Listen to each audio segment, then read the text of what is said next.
Titanium versus steel, the invisible watch revolution. There is a specific sensation you experience the first time you walk into a high-end watch boutique, perhaps somewhere like New Bond Street or a quiet corner of the Royal Exchange. You've done your research, you've saved your money, and finally, the salesperson places two watches in front of you. On the left, the undisputed king of the diving world, the Rolex Sub in its iconic Oystersteel. On the right, its modern technical cousin, the Tudor Pelagos 39, crafted entirely from Grade 2 titanium. Welcome back to Luxe Pulse. Today, we've got an exciting one for you. If you're new here, subscribe for weekly buying guides, honest advice, and insights that actually help you enjoy the hobby. Your instinct, before you even clip the clasp, is to expect quality to have a certain weight. We are conditioned from birth to believe that heavy things are expensive and light things are toy-like. But today I want to challenge that instinct. We are living through what I call the invisible revolution in watchmaking, and if you are standing at the beginning of your collecting journey, the choice between steel and titanium could be the most important decision you will make regarding how you actually live with your watch every single day. Let's start with the Sub, because for most of us, this is the benchmark. When you slide a Sub onto your wrist, you feel it immediately. It's not just the weight of the 904L steel, it's the weight of history. There is a reassuring heft to a steel Rolex. It sits on the wrist with a literal presence that reminds you every time you move your arm that you're wearing a masterpiece of engineering. For many beginners, this weight is exactly what they're paying for. It provides a psychological safety net. You think to yourself, if it's this heavy, it must be solid, it must be durable, and it must be worth the £10,000 I've just invested. Steel is brilliant because it's loud in its quality. But there is a trade-off that no one tells you about in the first 5 minutes of a showroom visit. By 2 o'clock in the afternoon, on a warm day in London, that weight starts to change. Your wrist might swell slightly, and that reassuring heft can start to feel like a shackle. You find yourself adjusting the bracelet, or worse, taking the watch off entirely just to give your arm a rest. The aerospace revolution. This is where the steel standard meets its greatest rival. Enter the Tudor Pelagos 39. When you pick this watch up for the first time, your brain will likely experience a moment of confusion. It looks like a serious professional tool, but it feels like nothing. It is roughly 40% lighter than the Sub. In the hand, it almost feels hollow, but that is the genius of titanium. We're talking about a material used in aerospace and high-end surgical implants because it is incredibly strong while being freakishly light. The Pelagos 39 represents a shift in biopsychology. It's the invisible watch.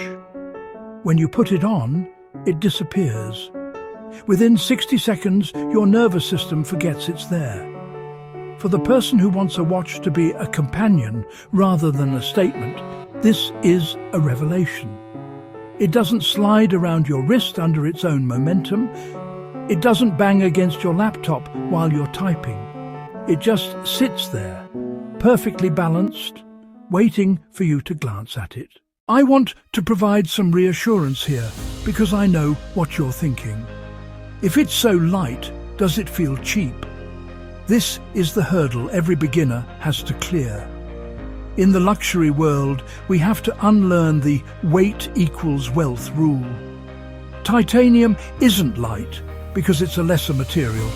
It's light because it's a superior one for the human body. It's hypoallergenic, which is a fancy way of saying it won't irritate your skin on a humid day. It's also much better at handling temperature.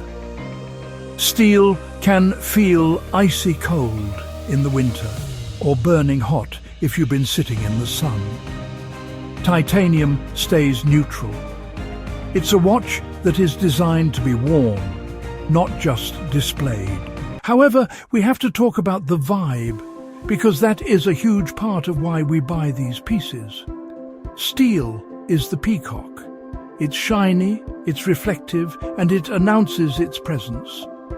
If you are buying a watch to celebrate a promotion or a milestone, and you want people to notice that you've arrived, steel is your best friend.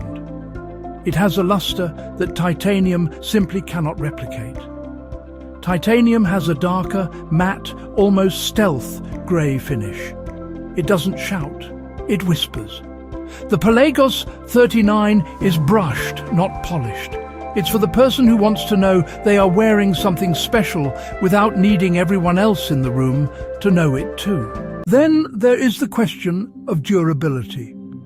Steel is a scratch magnet, especially the polished parts of a Rolex. We call them desk diving marks, and for a beginner, that first scratch on a new Submariner can feel like a heartbreak. Titanium is different. It forms a natural oxide layer that actually helps it heal from very fine surface scuffs over time. However, because it's a bit softer on the surface than steel, it can pick up character marks more easily. Some people love this. They feel it tells the story of their life. Others prefer the pristine, forever new look of steel. You have to ask yourself which kind of owner you are. Are you the person who polishes their car every Sunday, or the person who loves a Land Rover with a bit of mud on the tyres? As you sit there weighing these two options, perhaps literally in your mind, I want you to think about your watch life. If this is going to be your only watch, your daily driver that goes from the gym to the office to a nice dinner in the evening, the Pelagos 39 is the objective winner for comfort. It is, quite simply, the most wearable dive watch on the market today. It solves the problems you didn't even know you'd have. But if you are looking for that classic, I've made it feeling, the one that comes from a bit of shine and a bit of weight, the Submariner is still the king for a reason. There is a deep, primal satisfaction in feeling that steel against your skin. It feels permanent. It feels like an heirloom. My goal here at Luxe Pulse UK isn't to tell you which one to buy, but to help you understand the feeling you're actually looking for. Don't be afraid of the lightness of titanium. It isn't a lack of quality, it's the presence of technology. And don't feel like you're being basic by wanting the weight of steel. It's a classic for a reason. The luxury watch world is moving fast, and as we head further into 2026, we're seeing more brands embrace these invisible materials. It's an exciting time to be starting your collection because you no longer have to suffer for your style. You can choose the weight that fits your soul. If you found this comparison helpful and you're looking for a calm, honest place to learn more about the nuances of high-end horology without the elitism, I'd love for you to join our growing community. We're building something special here for beginners and seasoned collectors alike. Hit that subscribe button. Let me know in the comments if you're Team Steel or Team Titanium. And let's keep this conversation going. I'm Luxe Pulse, and I'll see you in the next one.